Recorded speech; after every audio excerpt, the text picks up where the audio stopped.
જ્યારથી લોકસભાની ચૂંટણીઓ જાહેર થઈ છે ત્યારથી કોંગ્રેસે અને એના શહેજાદા રાહુલ ગાંધીએ અદાણી અને અંબાણીને ગાળો દેવાનું બંધ કરી દીધું છે। દાળમાં કંઈક કાળું છે।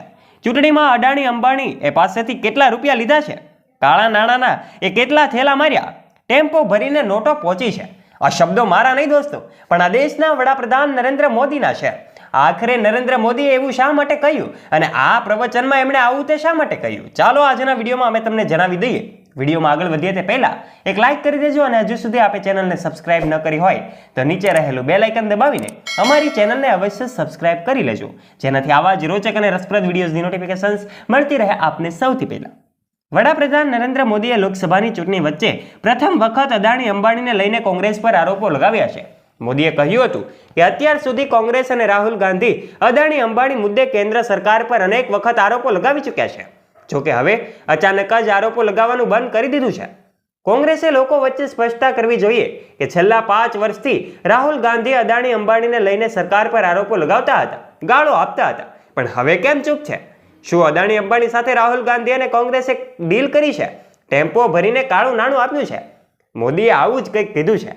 તેલંગાણામાં વેમુલાવાડામાં ચૂંટણીની રેલીને સંબોધતા નરેન્દ્ર મોદીએ કહ્યું હતું કે જ્યારે રફાલનો મુદ્દો બહાર આવ્યો ત્યારે રાહુલ ગાંધીએ 5 ઉદ્યોગપતિઓ પર આરોપ લગાવતા હતા, બાદમાં અદાણી અને અંબાણી પર પણ આરોપ લગાવ્યા હતા। જોકે જ્યારથી લોકસભાની ચૂંટણીઓ જાહેર થઈ છે ત્યારથી કોંગ્રેસ અને તેના રાહુલ ગાંધીએ અદાણી અને અંબાણીને ગાળો આપવાનું બંધ કરી દીધું છે। રાહુલ ગાંધી સહિતના કોંગ્રેસના નેતાઓએ અદાણી વડાપ્રધાન નરેન્દ્ર મોદી વચ્ચે મિત્રતા હોવાના અનેક આરોપો લગાવ્યા હતા।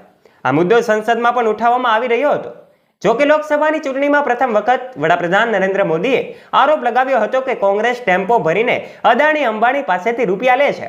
સાથે સવાલ કર્યો હતો કે અચાનક જ કોંગ્રેસ આ બંને ઉદ્યોગપતિઓ પર આરોપ લગાવવાનું બંધ કેમ કરી દીધું? શું કોઈ ડીલ થઈ છે? કોંગ્રેસ દેશના તેનો જવાબ આપવો પડશે અને કોંગ્રેસના શહેજાદા દિવસ રાત એક જ માળા જપતા હતા। 5 ઉદ્યોગપતિ અને અદાણી અંબાણી પણ હવે ચૂપ થઈ ગયા છે। આ સાથે જ મોદીએ દાવો કર્યો હતો કે 3 તબક્કાના મતદાનમાં જ કોંગ્રેસનો ફ્યુઝ ઉડી ગયો છે। કોંગ્રેસ દેશની ક્ષમતાઓને બરબાદ કરી રહી છે। કૃષિ અને ટેક્સટાઇલ વર્ષોથી દેશની તાકાત રહી છે, જોકે કોંગ્રેસ તેને બરબાદ કરી દીધી છે। કોંગ્રેસની અદાણી અને અંબાણી સાથે ડીલ થઈ હોવાના વડાપ્રધાન નરેન્દ્ર મોદીના આરોપોનો કોંગ્રેસના નેતા રાહુલ ગાંધીએ વળતો જવાબ આપ્યો હતો, સાથે જ એક પડકાર પણ ફેંક્યો હતો।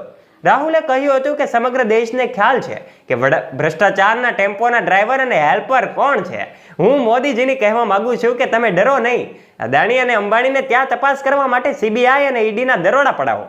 મોદીના આક્ષેપો બાદ રાહુલ ગાંધીએ એક વિડીયો જાહેર કરીને આ ખુલ્લો પડકાર ફેંક્યો છે। કોંગ્રેસમાં એમ કહેવાય કે કોંગ્રેસના સોશિયલ મીડિયા એકાઉન્ટ પર શેર કરાયેલા આ વિડીયોની કેપ્શન છે, નરેન્દ્ર મોદીજી, અદાણી અંબાણી તમને ટેમ્પો ભરીને રૂપિયા આપે છે શું? આ તમારો વ્યક્તિગત અનુભવ છે?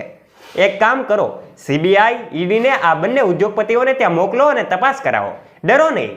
જ્યારે વિડીયોમાં રાહુલ ગાંધીએ કહ્યું હતું કે નમસ્કાર મોદીજી, થોડા ડરી ગયા હોય તેમ લાગે છે।